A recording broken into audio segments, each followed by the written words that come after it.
യെശയ്യാവിൻ്റെ പ്രവചനം 49-ാം അധ്യായം അതിൻ്റെ 6-ാം തിരുവചനത്തിൽ നമ്മളിങ്ങനെ വായിക്കുന്നുണ്ട്.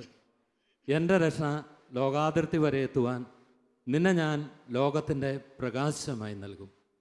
പ്രിയമുള്ളവരെ, കഴിഞ്ഞ കാലഘട്ടങ്ങളിൽ യേശു ആ വ്യക്തിയുടെ ജീവിതത്തിലേക്ക് കടന്നു വന്നുകൊണ്ട് ലോകത്തിൻ്റെ പ്രകാശമായി ജീവിതത്തെ മാറ്റിമറിച്ച അനേക സാക്ഷ്യങ്ങൾ നമ്മൾ ഈ നാളുകളിൽ ശ്രവിക്കുകയുണ്ടായി.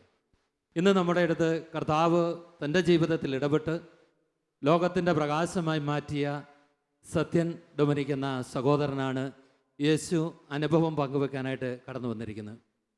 അദ്ദേഹം തൃശ്ശൂർ അതിരൂപതയിലെ പെട്ട ഒരു ഇടഭാഗമാണ്. അതുപോലെ തന്നെ ഡിവൈൻ ധ്യാന കേന്ദ്രത്തോട് ചേർന്ന് അദ്ദേഹം ശുശ്രൂഷ ചെയ്യുന്നു. കഴിഞ്ഞ 18 വർഷമായി ഡിവൈൻ ധ്യാന കേന്ദ്രത്തോട് ചേർന്ന് പ്രവർത്തിക്കുന്ന വിജാതി കൂട്ടായ്മയ്ക്ക് നേതൃത്വം കൊടുത്തുകൊണ്ടിരിക്കുന്നു. ഈ കാലഘട്ടങ്ങളിൽ അനേക ഇടങ്ങളിൽ യേശുവിനെ സാക്ഷ്യം വഹിക്കുവാനുള്ള വലിയൊരു ഭാഗ്യം നൽകി ഈശോ അനുഗ്രഹിച്ചൊരു ജീവിതമാണ് ബ്രദർ സത്യൻ ഡൊമിനിക്. നമുക്ക് അദ്ദേഹത്തോട് ചേർന്നിരുന്നു കൊണ്ട് അദ്ദേഹത്തിൻ്റെ വാക്കുകളിലൂടെ യേശു അനുഭവത്തെ നമുക്കും സ്വന്തമാക്കി മാറ്റാം. Price the Lord.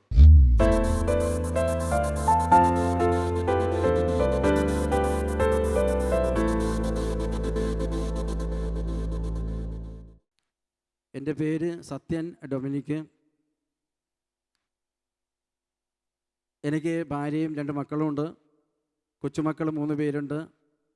അവരടക്കം ഞങ്ങൾ തൃശ്ശൂർ ജില്ലയിലെ തൃശ്ശൂർ അതിരൂപതയിലെ വെള്ളാനിക്കോട് ഇടവകയിൽ താമസിക്കുന്നു. എൻ്റെ ജീവിതത്തിൽ ദൈവത്തിൻ്റെ ഇടപെടലില്ലായിരുന്നുവെങ്കിൽ ഇന്ന് ഈ വിശുദ്ധ സ്ഥലത്ത് നിൽക്കുമായിരുന്നില്ല. ദൈവത്തിൻ്റെ അനന്തമായ സ്നേഹം എന്നിലേക്ക് ഒഴുകിയത് കൊണ്ടാണ് ഇന്ന് ദൈവ തിരുസന്നിധിയിൽ ആയിരിക്കുന്നത്. ഹല്ലേലൂയ. യേശുവേ നന്ദി, യേശുവേ സ്തോത്രം. സഹോദരങ്ങളെ, ഞാൻ വളരെ ചെറുപ്പകാലം മുതലേ ദൈവത്തോട് ചേർന്ന് ജീവിക്കാൻ ശ്രമിച്ച വ്യക്തിയാണ്. എൻ്റെ ജീവിതത്തിൽ ദൈവം ആരാണെന്ന് എന്താണെന്നൊന്നും അറിയാൻ എനിക്ക് സാധിച്ചില്ല. എൻ്റെ ഇഷ്ടം അനുസരിച്ച് ജീവിതം ക്രമപ്പെടുത്തിയ ഒരു വ്യക്തിയാണ് ഞാൻ. അങ്ങനെ നല്ല ആരോഗ്യവാനായിരുന്ന ഞാൻ ഒരു സുപ്രഭാതത്തിൽ തീരാ രോഗിയായി തീർന്നു. അതെന്തുകൊണ്ടാണെന്ന് വെച്ചാൽ എൻ്റെ പ്രവൃത്തിയുടെ ഫലം തന്നെ ഞാൻ അനുഭവിച്ചതാണ്.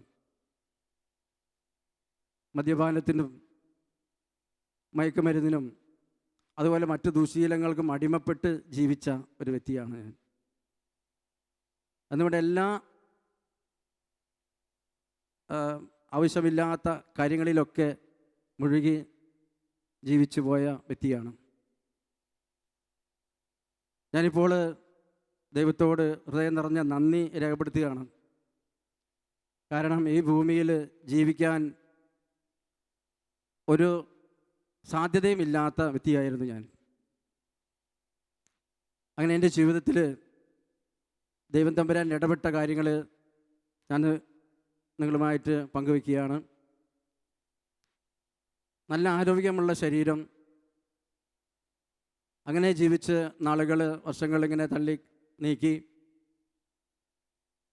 ജീവിതത്തിൻ്റെ വഴിത്തിരിവിൽ പല സുഖേച്ഛകളിൽ മുഴുകി പാപകരമായൊരു ജീവിതം നയിച്ച ആ നിമിഷങ്ങളിൽ ശാരീരികമായ രോഗങ്ങൾ ഉടലെടുക്കാൻ തുടങ്ങി. മാനസികമായും എല്ലാം കൊണ്ടും തകർന്ന് അടിഞ്ഞ ഒരു ജീവിതം ആയി തീർന്നു എൻ്റേത്. അങ്ങനെ ദൈവം ഉണ്ട്, ദൈവത്തോട് പ്രാർത്ഥിക്കുക, അങ്ങനെ ഒന്നും ഒരു ചിന്തയും എൻ്റെ മനസ്സിലുണ്ടായിരുന്നില്ല. എങ്ങനെയെങ്കിലും അടിച്ചുപൊളിച്ച് ജീവിക്കണം, അങ്ങനെ ഒരു തീരുമാനത്തിൽ എത്തിയിരുന്ന ഞാൻ എന്നെ ഒരു സുപ്രഭാതത്തിൽ പല രോഗങ്ങൾ കൊണ്ട് എനിക്ക് മുന്നോട്ട് പോകാൻ പറ്റാത്ത അവസ്ഥയിലായി. അങ്ങനെ ജീവിതം മുന്നോട്ട് പോകുന്ന സമയത്ത് എൻ്റെ ജീവിതത്തിൽ വലിയ തകർച്ചകൾ, വലിയ ദുരിതങ്ങൾ വന്ന് ഭവിച്ചു.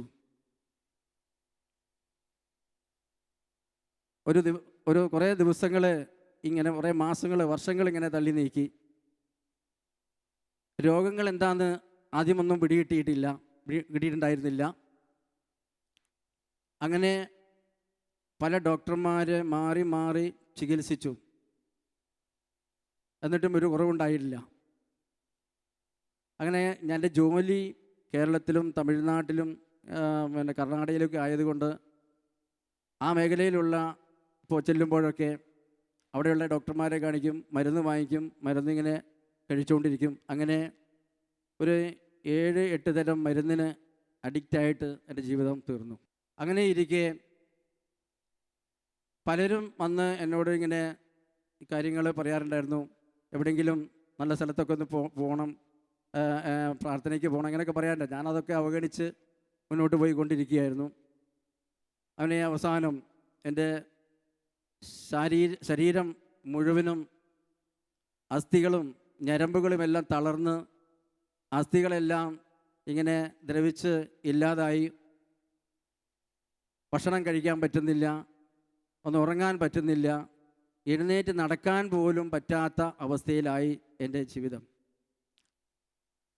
അങ്ങനെ ഇരിക്കെ എന്നെ ചികിത്സിക്കുന്ന ഒരു ഡോക്ടർ, അദ്ദേഹം എന്നോട് പറഞ്ഞ ഒരു ദിവസം മരുന്ന് വാങ്ങാനായിട്ട് ഡോക്ടറെ കാണാനായിട്ട് ചെന്നപ്പോൾ എനിക്ക് മരുന്ന് കുറിച്ച് തരാതെ അദ്ദേഹം ഒരു പേപ്പറും പേനയും എടുത്ത് അതിലിങ്ങനെ എന്തൊക്കെയോ എഴുതിക്കൊണ്ടിരിക്കുകയാണ്. ഞാൻ കുറേ നേരം ഇങ്ങനെ ഇരുന്ന് എൻ്റെ ഒരു മറുപടി ഒന്നുമില്ല. അങ്ങനെ അദ്ദേഹം പറയുകയാണ്, പോട്ട ആശ്രമത്തിൽ പോയിട്ട് ഒരു ധ്യാനം കൂടാനായിട്ട്. എനിക്കത് അത്ര സുഖിച്ചില്ല. ഞാൻ ആ ഡോക്ടറുടെ എൻ്റെ നല്ലൊരു സ്നേഹിതനായതുകൊണ്ട്, നല്ലൊരു മനുഷ്യനായതുകൊണ്ട് അതിന് പ്രത്യുത്തരമൊന്നും ഞാൻ പറഞ്ഞില്ല. അങ്ങനെ അവസാനം സാധാരണ കുറിച്ച് തരാറുള്ള മരുന്നുകളൊക്കെ കുറിച്ച് തന്ന് എന്നെ പറഞ്ഞയച്ചു. അതിൻ്റെ ഇടയ്ക്ക് എനിക്കുണ്ടായിരുന്ന ജോലിയെല്ലാം നഷ്ടപ്പെട്ട് എല്ലാം തകർന്നു. ഇനി മുന്നോട്ട് എങ്ങനെ ജീവിക്കണമെന്ന് തന്നെ അറിയുന്നില്ല. അതുപോലത്തെ ഒരവസ്ഥയിലേക്ക് എൻ്റെ ജീവിതം വന്നു.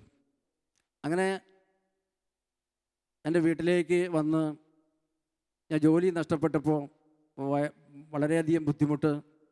അതിനിടയ്ക്ക് വിവാഹം കഴിഞ്ഞായിരുന്നു, 2 മക്കളുണ്ടായിരുന്നു. ആ മക്കളെയെല്ലാം പഠിപ്പിക്കാനായിട്ട്, അല്ലെങ്കിൽ അവരെ നിത്യവൃത്തിക്ക് വേണ്ടി ഒരുപാട് വേദനിച്ചിട്ടുണ്ട്. അങ്ങനെ ഇരിക്കെ വേറെ ഒരു ഓഫീസിൽ ഒരു ചെറിയ ജോലി കിട്ടി. അവസാനം അതും നഷ്ടപ്പെട്ടു. അങ്ങനെ 10 രൂപ കിട്ടാനായിട്ട്, അല്ലെങ്കിൽ ആരോട് ചോദിച്ചാൽ തരുമില്ല, അങ്ങനെയുള്ള ഒരവസ്ഥയിലേക്ക് എൻ്റെ ജീവിതം കടന്നു വന്നു. ഞാനീ പറയുന്ന സംഭവങ്ങളെല്ലാം 21 വർഷങ്ങൾക്ക് മുമ്പുള്ള കാര്യങ്ങളാണ്. 21 വർഷങ്ങൾ മുമ്പുള്ള കാര്യങ്ങളാണ് നിങ്ങളോട് പങ്കുവയ്ക്കുന്നത്. അങ്ങനെ ആകെ ദുരിതത്തിലായി. അപ്പം ഞാൻ മനസ്സിൽ പെട്ടെന്നൊരു വചനം ഇങ്ങനെ ഓർമ്മ വരികയാണ്. സങ്കീർത്തന പുസ്തകം 107-ാം അധ്യായത്തിൻ്റെ 17 മുതൽ തിരുവചനങ്ങൾ ഇങ്ങനെ പറയുന്നു: പാപകരമായ മാർഗങ്ങൾ പിന്തുടർന്ന് ചിലർ രോഗികളായി തീർന്നു. അവരുടെ അകൃത്യങ്ങളാൽ അവർ ദുരിതത്തിലായി. അവർ എല്ലാ ഭക്ഷണത്തെയും വെറുത്തു, മൃത്യു കവാടങ്ങളെ സമീപിച്ചു. ഇത് ശരിക്കും എൻ്റെ ജീവിതത്തിൽ അനുവർത്തിച്ച ഒരു സംഭവമാണ്. ഭക്ഷണം കഴിക്കാൻ പറ്റുന്നില്ല, ഒന്ന് കിടന്നുറങ്ങാൻ പറ്റുന്നില്ല, ഒരു 10 അടി നടന്നു കഴിഞ്ഞാൽ അവിടെ ഇരിക്കണം, അവിടുന്ന് പിന്നെ എഴുന്നേറ്റ് ഒരു 10 അടി വീണ്ടും പോയി കഴിഞ്ഞാൽ അവിടെ വിശ്രമിച്ചിട്ട് വേണം മുന്നോട്ട് പോകാനായിട്ട്. ഈ രീതിയിലേക്ക് എൻ്റെ ശാരീരികമായ രോഗങ്ങൾ വളർന്നു. ശരിക്കും എന്തെങ്കിലും ഒരു ഭക്ഷണം കഴിച്ചു കഴിഞ്ഞാൽ അത് അന്നേരം വയറ് വീർത്തുമുട്ടി ദഹിക്കുന്നില്ല, ഇങ്ങനെയുള്ള അവസ്ഥ. അവന് കഞ്ഞിവെള്ളം കുടിച്ച് തന്നെ ഞാൻ 2 വർഷക്കാലം ജീവിച്ചതാണ്. 2 വർഷം അങ്ങനെ മുന്നോട്ട് പോയി. തുടർന്നും ഇങ്ങനെ തന്നെ പോയിക്കൊണ്ടിരുന്നു. അങ്ങനെ ഇരിക്കെ ഒരു ദിവസം ഈ ഡോക്ടർ പറഞ്ഞ കാര്യം എൻ്റെ മനസ്സിലേക്ക് ഇങ്ങനെ മുന്നോട്ട് ഇങ്ങനെ മനസ്സിലേക്ക് കടന്നു വന്നു. പോട്ടയിലേക്ക് പോകണം. പലരും ഇങ്ങനെ പോട്ടയിലേക്കും ഡിവൈനിലേക്കും ഒക്കെ പോയിട്ട് വരുന്നതൊക്കെ അറിയാം. അവിടെ എന്താണ് സംഭവിക്കുന്നതെന്നും എനിക്ക് അതിനെക്കുറിച്ച് അറിയാൻ പാടില്ലായിരുന്നു. എനിക്ക് വേറെ ഒരു സംഭവം ഇങ്ങനെ ഒന്നുണ്ടായിരുന്നു. അവിടെയൊക്കെ എന്തൊക്കെയോ മയക്കുമരുന്നൊക്കെ കൊടുത്ത് അല്ലെങ്കിൽ വെള്ളത്തിൽ എന്തെങ്കിലുമൊക്കെ പൊടി കലക്കി കൊടുത്ത് മാനസാന്തരപ്പെടുത്തുകയാണ്, അങ്ങനെയുള്ള ചിന്തയൊക്കെ എൻ്റെ തലയ്ക്കകത്തുണ്ടായിരുന്നു. അതുകൊണ്ട് ഞാൻ അതൊന്നും അന്വേഷിക്കാൻ പോയില്ല. അങ്ങനെ സഹോദരങ്ങളെ, ഒരു ദിവസം അന്ന് ആ കാലഘട്ടം ഡിസംബർ മാസമായിരുന്നു. ഡിസംബർ മാസം 23 തീയതി 24 ക്രിസ്മസിനോട് അടുപ്പിച്ച് ഉള്ള ദിവസങ്ങളായിരുന്നു. ആ സമയത്ത് നല്ല തണുപ്പുള്ള രാത്രിയിലാണ്. ഒരു ദിവസം എൻ്റെ മനസ്സിലേക്ക് പെട്ടെന്ന് ഇങ്ങനെ ഒരു ചിന്ത വരികയാണ്. ബൈബിൾ വായിച്ചു കഴിഞ്ഞാൽ സമാധാനം കിട്ടുമെന്ന് ഞാൻ പറഞ്ഞു കേട്ടിട്ടുണ്ട്. ഞാൻ ധ്യാനം കൂടിയിട്ടില്ല, കൺവെൻഷനിൽ പങ്കെടുത്തിട്ടില്ല, എനിക്ക് വിശ്വാസത്തെക്കുറിച്ച് ഒരു ABCD അറിയില്ല.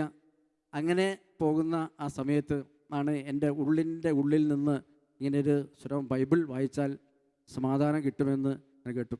അങ്ങനെ എൻ്റെ ജീവിതത്തിലേക്ക് ഒരു ബൈബിൾ വന്ന കാര്യം ഞാൻ നിങ്ങളോട് ഒന്ന് പങ്കുവയ്ക്കുകയാണ്. എൻ്റെ ഏക സഹോദരി, ഒരു പെങ്ങൾ മാത്രമേ ഉള്ളൂ. ആ സഹോദരിയുടെ ഭർത്താവ് മുഴുവൻ സമയം മദ്യപാനിയാണ്. മദ്യം കുടിച്ച് ഇങ്ങനെ വരുന്ന സമയത്ത് ഏതോ ഒരു സഹോദരൻ ഒരു പുതിയ നിയമ ബൈബിള് ഇദ്ദേഹത്തിൻ്റെ അടുത്ത് കൊടുത്തു. പുതിയ നിയമ ബൈബിൾ കൊടുത്ത് അദ്ദേഹം അതും പൊക്കി പിടിച്ചുകൊണ്ട് സുവിശേഷം പറഞ്ഞുകൊണ്ട് വീട്ടിൽ കൊണ്ടുവന്ന് വെച്ചു. എങ്ങനെയാണെന്നറിയില്ല, ഈ ബൈബിൾ, ഞങ്ങൾ വീടെല്ലാം ഇടയ്ക്കൊന്ന് മാറി ഷിഫ്റ്റ് ചെയ്തൊക്കെ ചെയ്യായിരുന്നു. ആ സമയത്തായിരിക്കണം ഈ ബൈബിൾ എൻ്റെ പെട്ടിക്കകത്ത് വന്നു. അങ്ങനെ ഒരു ദിവസം രാത്രിയിൽ ഭക്ഷണം കഴിഞ്ഞ് ഞാൻ ഈ ബൈബിള് കയ്യിലെടുത്തു. അത് പൊടി പിടിച്ചെടുക്കുക. പൊടിയെല്ലാം തട്ടി ഞാൻ കിടന്ന കിടക്കയിൽ തന്നെ വെച്ച് ഞാൻ ആ ബൈബിൾ തുറന്നപ്പോൾ എനിക്ക് കിട്ടിയ ബൈബിൾ ഭാഗം ഇതാണ്. യോഹന്നാൻ്റെ സുവിശേഷം 7-ാം അധ്യായത്തിൻ്റെ 37-38 തിരുവചനങ്ങളാണ് എനിക്ക് അന്ന് ലഭിച്ചത്. ആർക്കെങ്കിലും ദാഹിക്കുന്നുവെങ്കിൽ അവൻ എൻ്റെ അടുക്കൽ വന്ന് കുടിക്കട്ടെ. വിശ്വസിക്കുന്നവൻ്റെ ഹൃദയത്തിൽ നിന്ന് വിശുദ്ധ ലിഖിതം പ്രസ്താവിക്കുന്നത് പോലെ ജീവജലത്തിൻ്റെ അരുവികൾ ഒഴുകുമെന്ന്. ഞാനിങ്ങനെ ദാഹിച്ച് നടക്കുക. എവിടെയാണ് രക്ഷയുള്ളത്? എവിടെ പോയാലാണ് രക്ഷപ്പെടുക? എങ്ങനെയാണ് എൻ്റെ രോഗം സൗഖ്യം കിട്ടുക എന്നൊക്കെ ചിന്തിച്ചിങ്ങനെ നടക്കുകയാണ്. ആ സമയത്ത് വേറൊരു വചനം, അപ്പോസ്തല പ്രവർത്തനം 4:12, മറ്റാരിലും രക്ഷയില്ല, ആകാശത്തിന് കീഴെ മനുഷ്യരുടെ ഇടയിൽ മനുഷ്യൻ്റെ രക്ഷയ്ക്ക് വേണ്ടി മറ്റൊരു നാമവും നൽകപ്പെട്ടിട്ടില്ല എന്ന തിരുവചനം എൻ്റെ ഹൃദയത്തിൽ കടന്നു വന്നു. അങ്ങനെ ആ ബൈബിൾ ആ രാത്രിയിൽ വായിച്ച് അതങ്ങനെ തന്നെ അടച്ചു വെച്ചു. എനിക്കത് സൗഖ്യം തരുമെന്നോ സമാധാനം കിട്ടുമെന്നോ അങ്ങനെ ഒരു ചിന്ത എൻ്റെ മനസ്സിലുണ്ടായിരുന്നു. സാധാരണ നമ്മൾ നോവൽ പുസ്തകങ്ങളൊക്കെ വായിക്കുന്ന അതേ രീതിയിൽ ഞാനത് വായിച്ചങ്ങനെ അടച്ചു വെച്ചു. സഹോദരങ്ങളെ, ഒരു 10 മിനിറ്റ് കഴിഞ്ഞപ്പോൾ എൻ്റെ ശരീരം മൊത്തം വിയർക്കാനായിട്ട് തുടങ്ങി. ഒരു കാരണവശാലും വിയർക്കാൻ പാടില്ലാത്ത രാത്രികാലമാണെന്ന്. ഡിസംബർ നല്ല മഞ്ഞ് വീഴുന്ന സമയം. ആ സമയത്ത് എൻ്റെ ശരീരം മൊത്തം അങ്ങോട്ട് വിയർത്തു. ഞാനിട്ടിരുന്ന വസ്ത്രമെല്ലാം നനഞ്ഞ് ആരോ വെള്ളം കൊണ്ടൊഴിച്ചതുപോലെയുള്ള, തലകൂടെ ഒഴിച്ചതുപോലെയുള്ള ഒരവസ്ഥയുണ്ടായി. അങ്ങനെ അന്ന് രാത്രി ഞാൻ സുഖമായിട്ട് കിടന്നുറങ്ങി. അതിനിടയ്ക്ക് ഒരു കാര്യം പറയാനുണ്ട്. എനിക്ക് എൻ്റെ ചെറുപ്പകാലത്ത് ഒരു 8-9 വയസ്സുള്ളപ്പം ഞാനിങ്ങനെ ഒരു ചുമരിൽ വാൾ പോസ്റ്റർ ഇങ്ങനെ കണ്ടിരുന്നു. യേശുവിൻ്റെ ഒരു പടം വെച്ചിട്ട് യേശു നിന്നെ വിളിക്കുന്നു. അതെൻ്റെ ഹൃദയത്തിൽ ഒത്തിരി ഒരു സന്തോഷമുള്ള ഒരു കാര്യമായിരുന്നു. യേശുവിനെ എനിക്കിഷ്ടമാണ്. അങ്ങനെ യേശു നിന്നെ വിളിക്കുന്നു എന്നുള്ള ഒരു വാൾ പോസ്റ്ററിൽ കണ്ടു. അത് വളരെ സന്തോഷം തരുന്ന അല്ലെങ്കിൽ ആനന്ദം തരുന്ന ഒരവസ്ഥയിലേക്ക് കടന്നു വന്നു. അതുപോലെ ഈ ബൈബിൾ വായിച്ച് പിറ്റേ ദിവസം രാവിലെ എൻ്റെ മനസ്സിലേക്ക് ഈ ഡോക്ടർ പറഞ്ഞ കാര്യം എൻ്റെ ചിന്തയിലേക്ക് തന്നെ വരികയാണ്. ഈ ഡോക്ടർ ഒരു ഹൈന്ദവ കുടുംബത്തിൽപ്പെട്ട ഡോക്ടറാണ് എന്നോട് ഈ പറഞ്ഞത്. ആ ഡോക്ടർ പറഞ്ഞ കാര്യങ്ങൾ എൻ്റെ ഹൃദയത്തിൽ നിന്ന് ഇങ്ങനെ പൊങ്ങി വരാനായിട്ട് തുടങ്ങി. പോട്ടയ്ക്ക് പോകണം പോകണം ഇങ്ങനെയുള്ള ഒരു സ്വരം എൻ്റെ ഉള്ളിൽ നിന്ന് ഞാനിങ്ങനെ കേട്ടുകൊണ്ടിരിക്കുകയാണ്. അങ്ങനെ ഞാനൊരു തീരുമാനമെടുത്തു, ഇനി ആരെതിർത്താലും ശരി, ലോകം മുഴുവനും എന്നെ എതിർത്താലും ശരി, ഞാൻ അവിടെ പോയിരിക്കും. അങ്ങനെ എൻ്റെ മാതാപിതാക്കളോട് ഞാൻ പറഞ്ഞു, ഞാനിങ്ങനെ പോവുകയാണ്, അതുകൊണ്ട് നിങ്ങൾ വേറെ ഒന്നും തോന്നരുത് എന്നൊക്കെ പറഞ്ഞ് ഞാൻ അവിടുന്ന് യാത്രയായി. ഞാൻ കോഴിക്കോട് ജില്ലയിലാണ് ജനിച്ച് വളർന്നത് എങ്കിലും ഞാൻ അന്ന് താമസിച്ചിരുന്നത്, ഞാനും ഭാര്യയും മക്കളും താമസിച്ചിരുന്നത് തൃശ്ശൂർ ജില്ലയിലെ മരോട്ടിച്ചാൽ എന്ന സ്ഥലത്തായിരുന്നു. ഞാൻ പിറ്റേ ദിവസം നേരെ ഇവരോട് യാത്ര പറഞ്ഞ് ഞാൻ നേരെ വീട്ടിലേക്ക് ചെന്നു.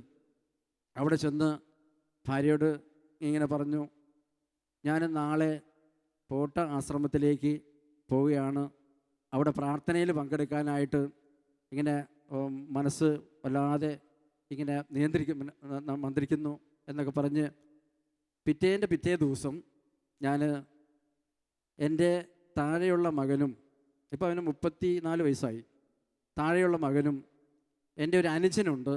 അനുജൻ മാനസികമായിട്ട് രോഗിയാണ്. അവന് പല ഡോക്ടർമാരും ചികിത്സ ചെയ്ത് മാറാതെ ഇരിക്കുന്ന ഒരു വ്യക്തിയും കൂടിയാണ്.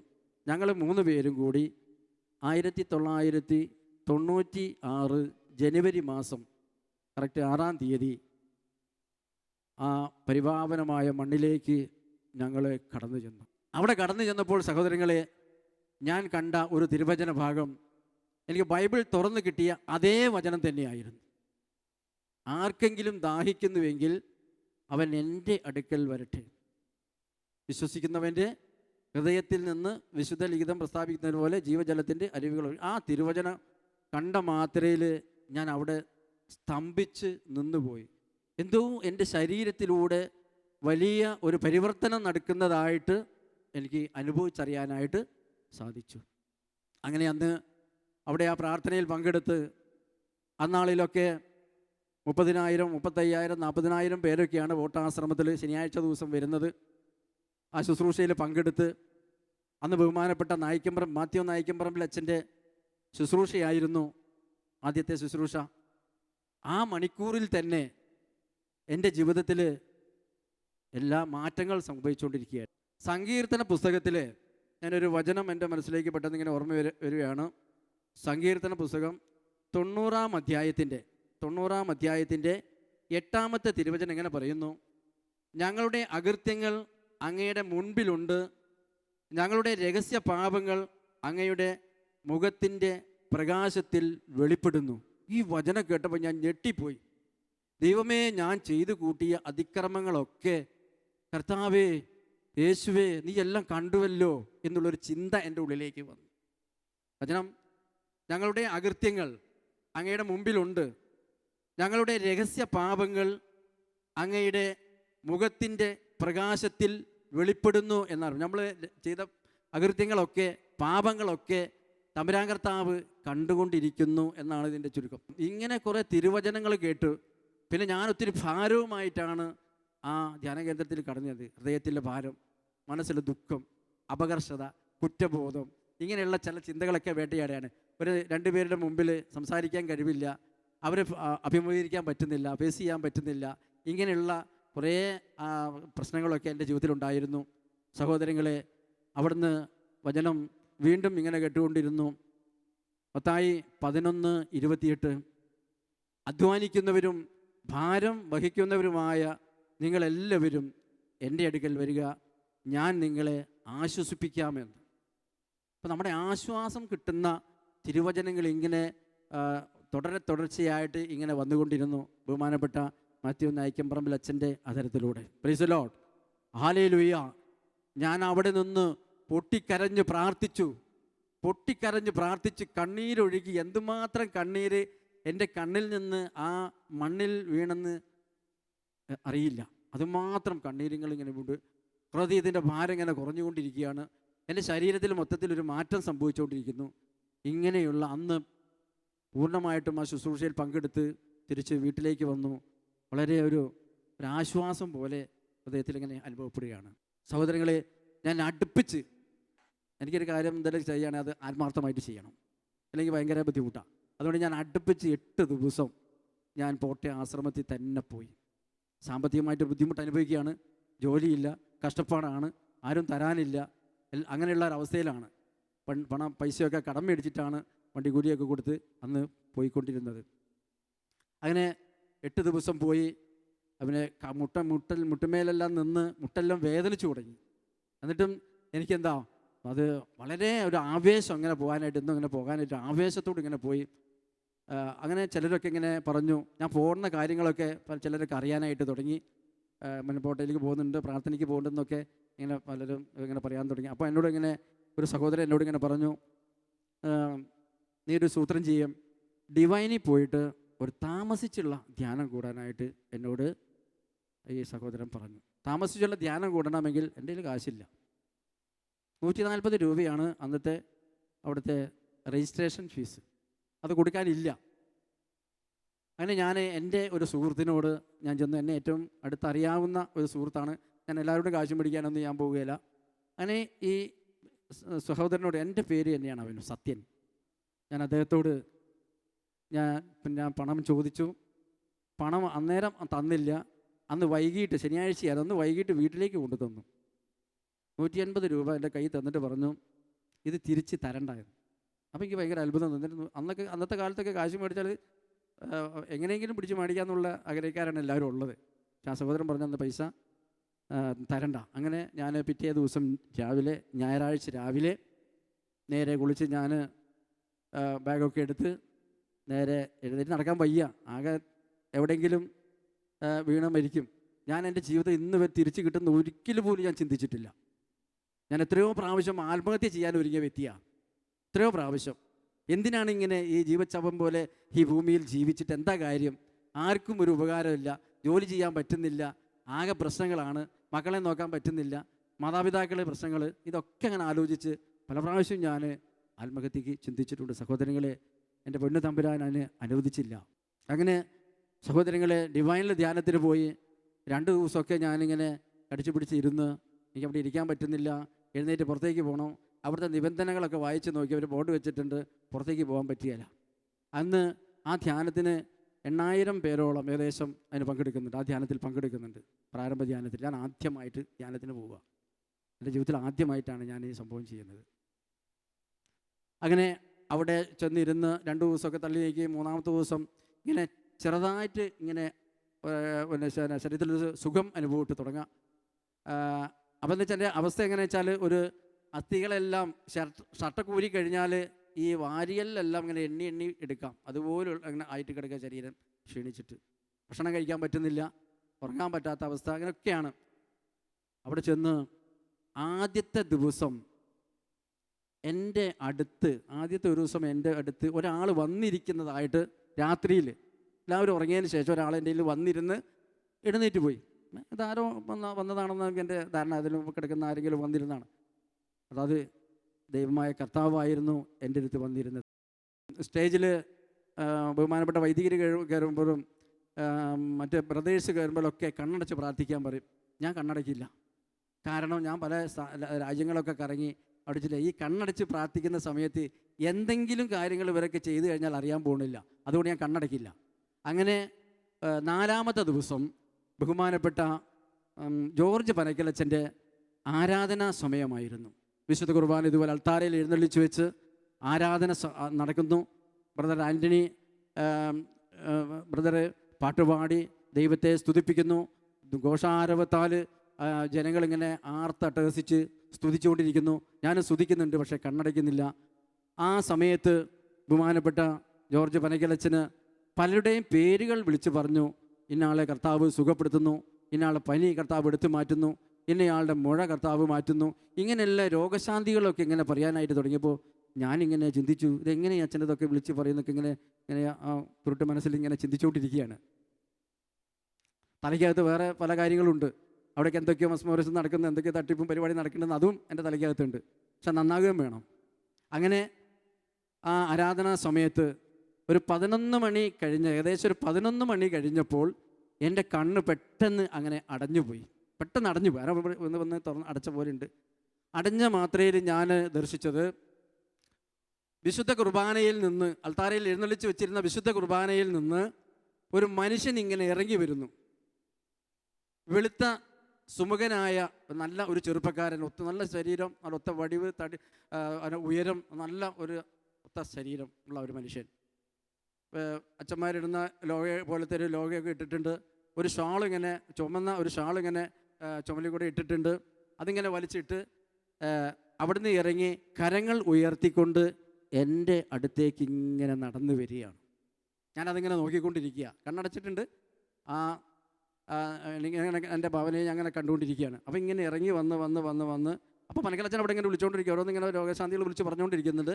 ഈ മനുഷ്യരൂപം, യഥാർത്ഥ മനുഷ്യൻ, ഇതുപോലെ പച്ച മനുഷ്യൻ എൻ്റെ അടുത്ത് കടന്നു വന്നു. അപ്പോൾ കരം ഉയർത്തി പിടിച്ചപ്പോൾ ഈ കൈവെള്ളയിൽ ഒരു പഴുതുണ്ട്. ആ പഴുതിലൂടെ ഒരു പ്രകാശം ഇങ്ങനെ ശരീരത്തിലേക്ക് അടിച്ചുകൊണ്ടിരിക്കുന്നു. അങ്ങനെ ഈ മനുഷ്യൻ വന്ന് ഈ കരം എൻ്റെ ശിരസിൽ വെച്ചപ്പോൾ ബഹുമാനപ്പെട്ട പനക്കിലച്ചൻ അവിടെ വിളിച്ചു പറഞ്ഞു, സത്യനെ കർത്താവ് തൊടുന്നു. സഹോദരങ്ങളെ, അന്നത്തെ ആ ഒരൊറ്റ സ്പർശനത്തിൻ്റെ അതുകൊണ്ടാണ്, ആ സ്പർശനത്തിൽ ചെയ്തതുകൊണ്ടാണ് ഇന്ന് ഈ ഭൂമിയിൽ മരിക്കാതെ ഞാൻ ജീവിക്കുന്നത്. ഹല്ലേലൂയ. അല്ലെങ്കിൽ മരിച്ച് മണ്ണോട് മണ്ണായി പോയി ഞാൻ ജീവിച്ചിരിക്കില്ല. എനിക്ക് പൂർണ്ണ വിശ്വാസമുണ്ട്. മരിച്ച് മണ്ണോട് മണ്ണായി പോകേണ്ട വ്യക്തിയാണ്. തമ്പുരാൻ്റെ വചനം കടന്നു വന്നപ്പോഴാണ് അവിടെ മാറ്റം സമയം. എബ്രായർ 4:12 കർത്താവിൻ്റെ വചനം ഇരുതല വാളിനേക്കാൾ മൂർച്ചയേറിയെന്ന്, സന്ധികളിലും മജ്ജകളിലൊക്കെ തുളച്ചു കയറി ഹൃദയത്തിൻ്റെ വിചാരങ്ങളും നിയോഗങ്ങളൊക്കെ വിവേചിക്കുന്നതുമാണ് കർത്താവിൻ്റെ വചനം. അങ്ങനെ ഈ ധ്യാനം കഴിഞ്ഞ് അവിടുന്ന് പോരാൻ തോന്നുന്നില്ല. അപ്പം എൻ്റെ ശരിക്കും പറഞ്ഞാൽ എന്ന് കിടന്നുറങ്ങുമ്പോൾ നമ്മളൊക്കെ തലേണ പോലെ കൈ വെച്ച് കിടക്കുമല്ലോ. ഇങ്ങനെ കൈ വെച്ച് കിടന്നാൽ ആരെങ്കിലും വന്ന് പിടിച്ച് നിവർത്തണം, അത് നിവർന്ന് കിട്ടണമെങ്കിൽ. അതുപോലെ ഉള്ള സമയം ഞാൻ ഈ ധ്യാനം കഴിഞ്ഞ് പിറ്റേ ദിവസം നോക്കുമ്പം ഭയങ്കര സന്തോഷം, എന്തോ സമാധാനം, ആകെ കനം കുറഞ്ഞൊരവസ്ഥ. ഭാരവുമായിട്ടാണ് ഞാൻ ചേർന്നത്. ആകെ കനം കുറഞ്ഞ ഈ അവസ്ഥയിലേക്ക് എൻ്റെ ജീവിതം വന്നു. അങ്ങനെ ഞാനവിടെ ഇനി ഞാൻ ജീവിക്കുന്നെങ്കിൽ യേശുവിൻ്റെ വേണ്ടി മാത്രം ജീവിക്കും എന്നൊരു തീരുമാനം അന്ന് ആ വിശുദ്ധ ആൾക്കാരുടെ അടുത്ത് വെച്ച് ഞാൻ ശപഥം ചെയ്തു. അത് ഇന്നും ഞാൻ അതുപോലെ നിറവേറ്റിക്കൊണ്ട് എൻ്റെ ജീവിതം നയിക്കുക. സഹോദരങ്ങളെ, അങ്ങനെ തിരിച്ച് വീട്ടിൽ വന്ന് പിന്നെ ഭയങ്കര പ്രശ്നങ്ങൾ, സഹനങ്ങൾ, കുരിശുകൾ, വേദനകൾ, പ്രയാസങ്ങൾ, നൊമ്പരങ്ങൾ ഒന്നിന് പുറകെ ഒന്നൊന്നായിട്ട് ഇങ്ങനെ വന്നുകൊണ്ടിരിക്കുക. അങ്ങനെ ഒരു ദിവസം ഞാനിങ്ങനെ വീട്ടിൽ തീരെ ഭക്ഷണത്തിന് അരിയില്ല, ഒന്നുമില്ല, എല്ലാം തീർന്ന മട്ടിലായി. അങ്ങനെ പറമ്പിലൊരു 5-8 തെങ്ങ് നിൽപ്പുണ്ട്.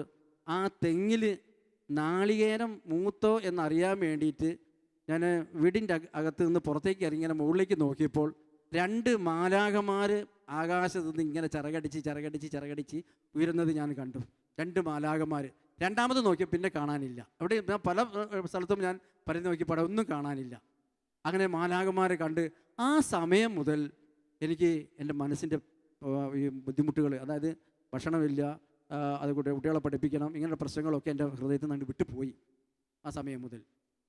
പിന്നെ കുറച്ച് ദിവസങ്ങൾക്ക് ശേഷം അങ്ങനെ പോയി ഞങ്ങൾ ജീവിതം കൂടെ മുന്നോട്ട് പോയിക്കൊണ്ടിരിക്കുന്നു. നന്നായിട്ട് പ്രാർത്ഥിക്കാൻ തുടങ്ങി. നായിക്കമ്പറമ്പിൽ അച്ഛൻ്റെ ഒരു രക്ഷയുടെ സന്ദേശം എന്ന് പറഞ്ഞൊരു പുസ്തകം മേടിച്ച്, പ്രാർത്ഥിക്കാനൊന്നും അറിയില്ല, ആ പുസ്തകം മേടിച്ച് വായിക്കാൻ തുടങ്ങി.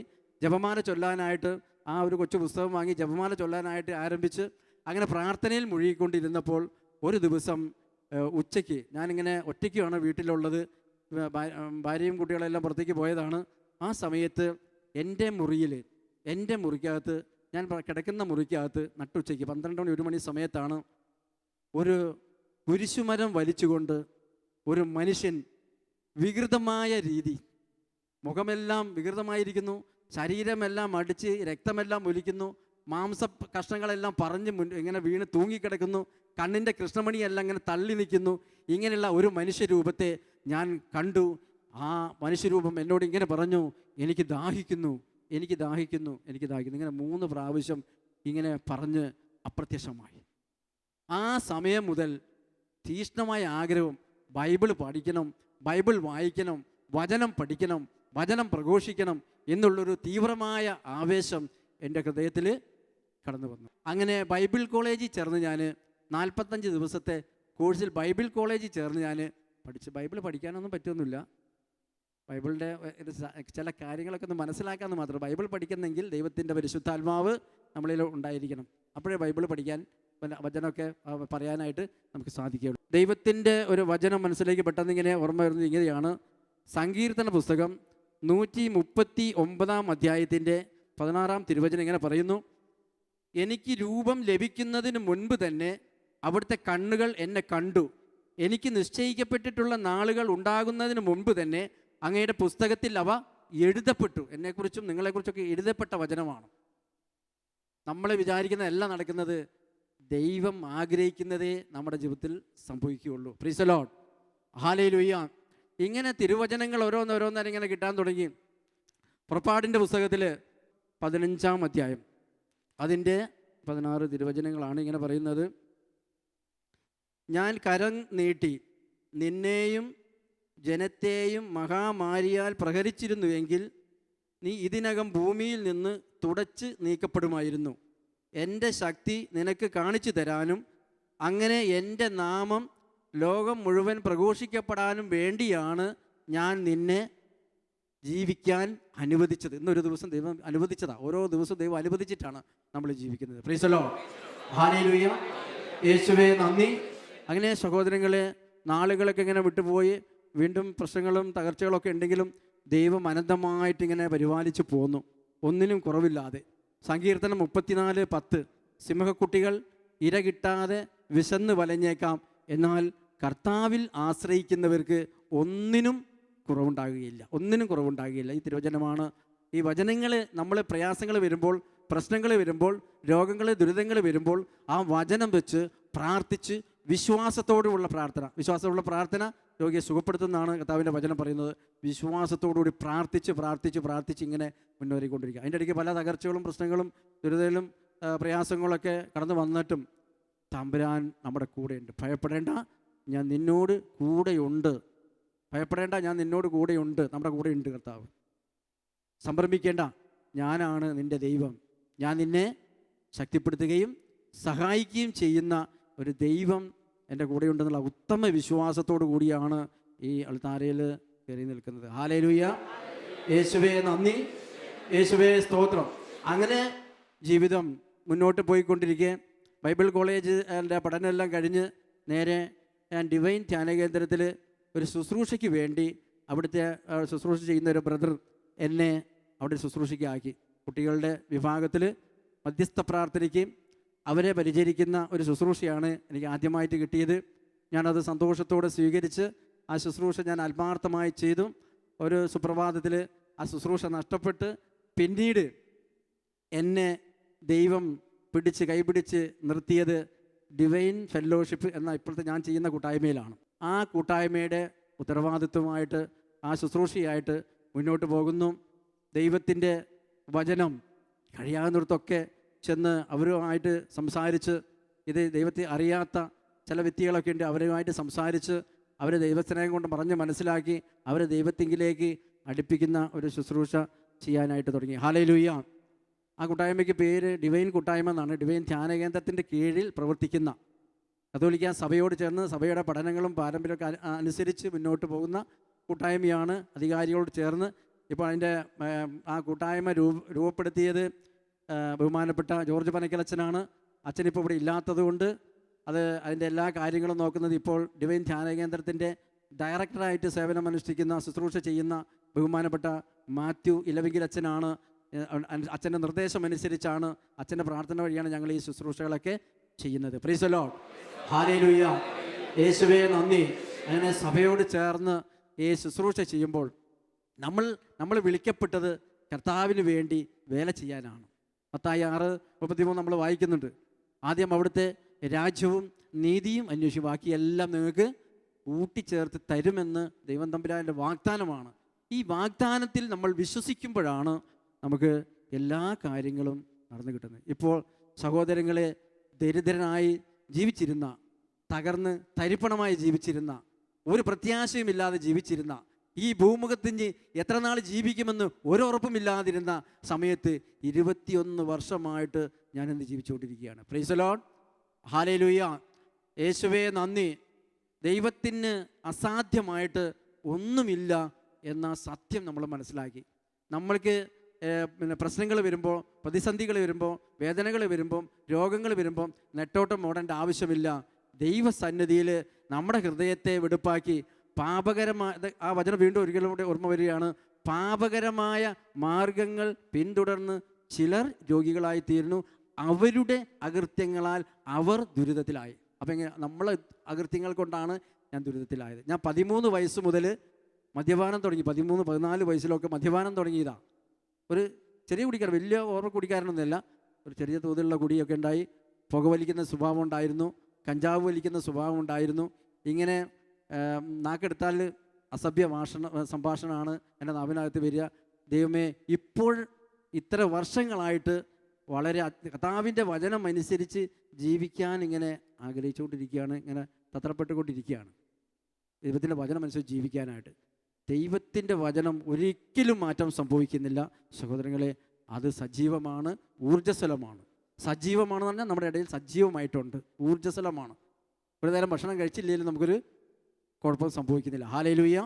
പിന്നെ ഈ ശുശ്രൂഷകളുടെ ഭാഗമായിട്ട് ഞാൻ ദിവസങ്ങൾ 10-40 ദിവസം 50 ദിവസത്തോളം ഞാൻ ഒരു നേരം മാത്രം ഭക്ഷണം കഴിച്ചുകൊണ്ട് ഉപവസിച്ചൊക്കെ പ്രാർത്ഥിക്കാൻ തുടങ്ങിയപ്പോൾ ദൈവം തമ്പുരാൻ കൂടുതൽ അഭിഷേകത്തിലേക്ക് വളർത്തി, കൂടുതൽ കൃപകളിലേക്ക് ഉയർത്തി. പിന്നെ എൻ്റെ കുടുംബത്തിലും എൻ്റെ ശുശ്രൂഷാ ജീവിതത്തിലും ഒക്കെ വലിയ അനുഗ്രഹങ്ങളാണ് ദൈവം പ്രവർത്തിച്ചത്. ഹല്ലേലൂയ. യേശുവേ നന്ദി, യേശുവേ സ്തോത്രം. വിശ്വാസത്തോടെ പ്രാർത്ഥിക്കണം നമ്മൾ. ഞാൻ ഒരു കാര്യം പറഞ്ഞ് ഞാൻ ശുശ്രൂഷ അവസാനിപ്പിക്കുകയാണ്. എൻ്റെ ജീവിതത്തിൽ ഞാൻ പറഞ്ഞില്ലല്ലോ 5-8 തെങ്ങുണ്ടായിരുന്നു. അത് കംപ്ലീറ്റ് ഒരു സുപ്രഭാതത്തിൽ ഒരു നാളെ കുറേ കാലം കഴിഞ്ഞപ്പോൾ കംപ്ലീറ്റ് മണ്ഡലിക്കേട് വന്നു. ഞാൻ എന്ത് ചെയ്തു? പരിശുദ്ധ അമ്മയോട് ചേർന്ന് ഞാൻ പ്രാർത്ഥിച്ചു. പരിശുദ്ധ അമ്മ ജപമാല ചൊല്ലി, ഈ പറമ്പിന് ചുറ്റോട് ചുറ്റും ജപമാല ചൊല്ലി പ്രാർത്ഥിച്ച് ഈ തെങ്ങയിലൊരു കുരിശും വരയ്ക്കും. വരച്ച് ഇങ്ങനെ പ്രാർത്ഥിക്കാൻ തുടങ്ങിയപ്പോൾ മാസങ്ങൾ കഴിഞ്ഞപ്പോൾ ഈ മണ്ഡലിക്കേട് കംപ്ലീറ്റ് മണ്ഡലിക്കേട് പോയി. നല്ല തേങ്ങ നാളികേരം കിട്ടാനായിട്ട് തുടങ്ങി. ഹല്ലേലൂയ. യേശുവേ നന്ദി. ഈ പരിശുദ്ധ അമ്മയെക്കുറിച്ച് പറയുകയാണെങ്കിൽ ഒരുപാട് പറയണം, 100 കാര്യങ്ങൾ പറയാനുണ്ട്. സമയമില്ലാത്തതുകൊണ്ട് ഒരു കാര്യം പറഞ്ഞ് അവസാനിപ്പിക്കുകയാണ്. പരിശുദ്ധ അമ്മ, വേളാങ്കണ്ണി മാതാവ്, ഞാൻ പ്രാർത്ഥിക്കുന്ന എൻ്റെ പ്രാർത്ഥനാ മുറിയിൽ പ്രത്യക്ഷപ്പെട്ട് എന്നോട് സംസാരിച്ചു. എന്താണ് സംസാരിച്ചതെന്ന് ആ കാലഘട്ടത്തിലൊന്നും എനിക്ക് ഓർമ്മയില്ല. ആ സംസാരിച്ച് പോയതിന് ശേഷം പിന്നെ എൻ്റെ ചില ദുശീലങ്ങളെല്ലാം, തഴക്കദോഷങ്ങളെല്ലാം അതോടെ അപ്രത്യക്ഷമായി. അമ്മ വന്ന് ഒരു രാത്രിയിൽ എന്നെ വന്ന് എൻ്റെ കവിളത്തൊന്ന് ചുംബിച്ചേച്ചും പോയി. അതാണ് രണ്ടാമത്തെ അത്ഭുതമാണത്. പിന്നെ ഞാൻ ജപമാല, ഞാൻ എന്ത് മറന്നാലും ശരി, എന്തൊക്കെ പ്രശ്നമായാലും ശരി, ഞാൻ നമ്മുടെ ഈ ജപമാല എൻ്റെ കയ്യിലുണ്ടായിരിക്കും എപ്പോഴും. എന്ത് പ്രതിസന്ധി ഘട്ടത്തിലും മുട്ടുമേ നിന്ന് ഞാൻ ആത്മാർത്ഥമായിട്ട് ഞാൻ കരങ്ങളുയർത്തി പ്രാർത്ഥിക്കുമ്പോൾ ആ പ്രശ്നങ്ങളിലേക്ക് ദൈവം തമ്പുരാൻ്റെ ഇടപെടലുണ്ടായിരുന്നു. പരിശുദ്ധ അമ്മയോട് വേദനിക്കുന്ന സമയത്ത്, പ്രയാസപ്പെടുന്ന സമയത്ത്, പരിശുദ്ധ അമ്മേ, മാതാവേ, എൻ്റെ ജീവിതത്തിൽ, എൻ്റെ പ്രശ്നത്തിൽ ഒന്ന് ഇടപെട്ടേ പറ്റൂ എന്ന് പറഞ്ഞ് വിശ്വാസത്തോടെ പ്രാർത്ഥിക്കണം. ഞാൻ വേളാങ്കണ്ണിക്ക് പോകാൻ വളരെ ആഗ്രഹമുണ്ടായിരുന്നിട്ടും എനിക്ക് പോകാൻ സാധിച്ചില്ല. അന്നും ഈ ദാരിദ്ര്യം തന്നെയാണ്. ഇന്ന് ദാരിദ്ര്യമൊന്നും ഇല്ല കേട്ടോ. ഇന്ന് വളരെ സന്തോഷമായിട്ട് എന്ത് സകലങ്ങളും കുരിശുകളും വേദനകളും വന്നാലും, എന്ത് തകർച്ചകൾ വന്നാലും തമ്പുരാൻ്റെ മുമ്പിൽ വളരെ സന്തോഷത്തോടു കൂടി ജീവിക്കാനായിട്ട് സാധിക്കുന്നുണ്ട്. ഹല്ലേലൂയ. അങ്ങനെ വേളാങ്കണ്ണി പോയി ചില വർഷം കിട്ടുന്ന സമയത്തൊക്കെ വേളാങ്കണ്ണി പോയി പ്രാർത്ഥിക്കും. അമ്മയുടെ അടുത്ത് പോയി പ്രാർത്ഥിക്കും. എഴുന്നേറ്റ് നിന്ന് നമുക്ക് പ്രാർത്ഥിക്കാം. എല്ലാവരും എഴുന്നേറ്റ് നിന്ന് കണ്ണുകളടച്ച് കരങ്ങൾ ഹൃദയത്തോട് ചേർത്ത് വെച്ച് തമ്പുരാൻ നമ്മുടെ ജീവിതത്തിൽ നൽകിയ എല്ലാ അനുഗ്രഹങ്ങളെ ഒന്ന് ഓർക്കാം. ഈ സന്ധ്യയ്ക്ക് കർത്താവേ, ഇത് കേട്ടുകൊണ്ടിരിക്കുന്ന എല്ലാ മക്കളെയും നീ അനുഗ്രഹിക്കണമേ എന്ന് പ്രാർത്ഥിക്കുന്നു. കർത്താവേ, ലോകം മുഴുവനിലും ഇത് കേട്ടുകൊണ്ടിരിക്കുന്ന എല്ലാവരെയും സമൃദ്ധമായി അനുഗ്രഹിക്കണമേ. അവരുടെ പ്രശ്നങ്ങളിലേക്ക്, പ്രതിസന്ധികളിലേക്ക് തമ്പുരാനെ നീ ഇടപെടണമേ, ഒരു നിമിഷം ഇടപെടണമേ എന്ന് പ്രാർത്ഥിക്കുന്നു. എൻ്റെ ജീവിതത്തിൽ അങ്ങ് ഇടപെട്ടതുപോലെ കർത്താവ് ഇതുപോലെ വേദനിക്കുന്ന, പ്രയാസപ്പെടുന്ന, സങ്കടപ്പെടുന്ന, ഒറ്റപ്പെട്ട് ജീവിക്കുന്ന എല്ലാ മക്കളിലേക്കും, സങ്കടപ്പെട്ട് ജീവിക്കുന്ന മക്കളിലേക്ക് കർത്താവെ ഇടപെടണമേ. സാമ്പത്തികമായി തകർന്നവരെ, ശാരീരികമായി തകർന്നവരെ, രോഗത്താൽ വലയുന്നവരെ, ഭവനമില്ലാത്തവരെ, പല ക്ലേശങ്ങളും ബുദ്ധിമുട്ടുകളും അനുഭവിക്കുന്ന എല്ലാവരെയും ഈ രാത്രിയിൽ കർത്താവെ നീ തൊടണമേ എന്ന് ആത്മാർത്ഥമായിട്ട് ദാസൻ പ്രാർത്ഥിക്കുന്നു. കരങ്ങൾ ഉയർത്തി എല്ലാം നമ്മുടെ ജീവിതം കർത്താവിൻ്റെ കരങ്ങളിൽ സമർപ്പിച്ച് നമുക്ക് ഹൃദയം തുറന്ന്, മനസ്സ് തുറന്ന്, സന്തോഷത്തോടെ കർത്താവിനെ സ്തുതിക്കാം. Hallelujah, hallelujah, hallelujah, hallelujah. എല്ലാവരും ചേർന്ന് സ്തുതിക്കട്ടെ. യേശുവിന്റെ നാമത്തെ സ്തുതിക്കട്ടെ. യേശുവിന്റെ നാമം ബലിഷ്ഠമായൊരു ഗോപുരമാണ്. യേശുവേ, അത്ഭുതകരമായി ഇടപെടണമേ. എല്ലാ പൈശാചിക ബന്ധനത്തിനും തിന്മയുടെ സത്യത്തിൽ നിന്നെല്ലാം ഈ മക്കളെ കാത്തുകൊള്ളണമേ. ലോകം മുഴുവന്റെ മേലും അങ്ങ് കരുണ വർഷിക്കണമേ എന്ന് പ്രാർത്ഥിക്കുന്നു. Hallelujah, hallelujah, hallelujah, hallelujah, hallelujah, hallelujah. യേശുവേ നന്ദി, യേശുവേ സ്തോത്രം, യേശുവേ നന്ദി, യേശുവേ സ്തോത്രം. നന്മ നിറഞ്ഞ മറിയമേ സ്വസ്തി. എല്ലാവരും ചേർന്ന് കർത്താവ് അങ്ങയോട് കൂടെ സ്ത്രീകളിൽ അങ്ങ് അനുഗ്രഹിക്കപ്പെടണമെന്ന്, അങ്ങയുടെ ഉദരത്തിൻ ഫലമായി ഈശോ അനുഗ്രഹിക്കപ്പെടണമെന്ന്. പരിശുദ്ധ മറിയമേ തമ്പുരാന്റെ അമ്മേ, പാപികളായ ഞങ്ങൾക്ക് വേണ്ടി ഇപ്പോഴും മരണ സമയത്തും തമ്പുരാനോട് അപേക്ഷിക്കണമേ.